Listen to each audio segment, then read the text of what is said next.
Hi, I'm Diane Kometa, and today on Dishin with Di, I'm going to show you how to make my brown sugar barbecued chicken. This is a hit at all of my summer parties, and it's really simple to make. So let me show you what you need, and you can get started today on Dishin with Di.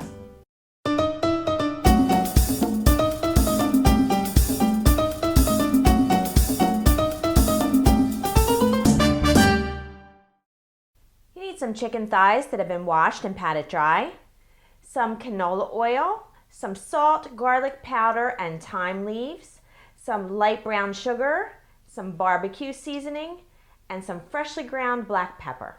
And that's it. It's really simple. So this is a recipe that you want to try to make at least 6 to 8 hours before you want to cook it, or you can even do this overnight. So it's going to kind of marinate in this, I'm not going to call it a sauce or like a traditional marinade. It's kind of like a paste that we're going to create here.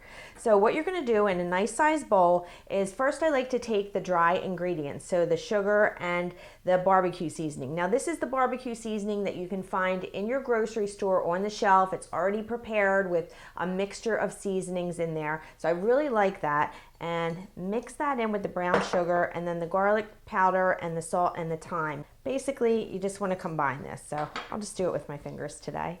Okay, that's good. And now I'm going to put in a little bit of freshly ground black pepper. Alrighty, another quick mix. And the oil. Now I have canola oil here because this has a high cooking temperature. I've used olive oil in the past for this, but I just didn't like the way it worked on the grill. It kind of made the chicken burn a little bit. So we want something like maybe canola oil or grapeseed oil or vegetable oil, something like that.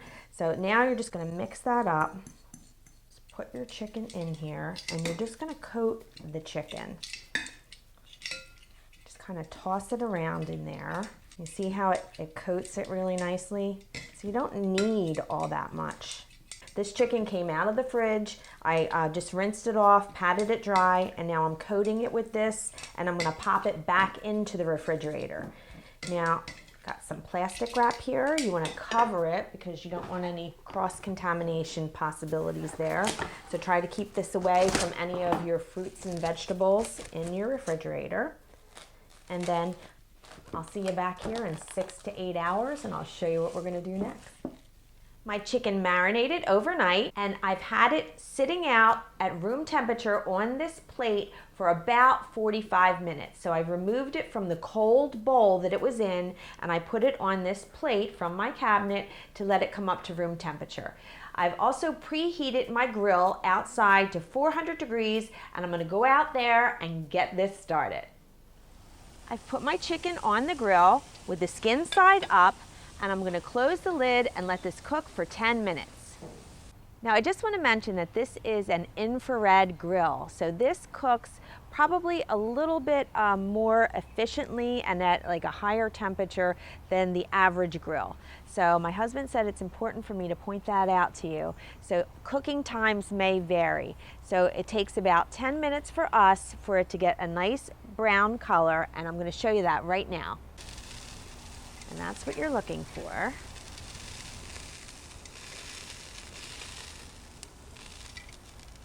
And I'm going to close the lid and I'm going to cook this for approximately another 10 to 15 minutes.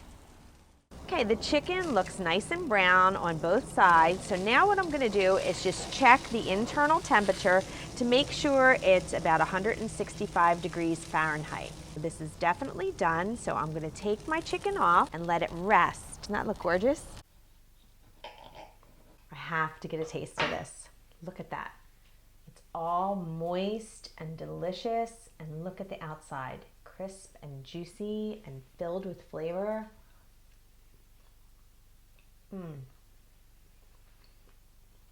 You're going to love this. Really, really love it. Loads of flavor and no barbecue sauce involved.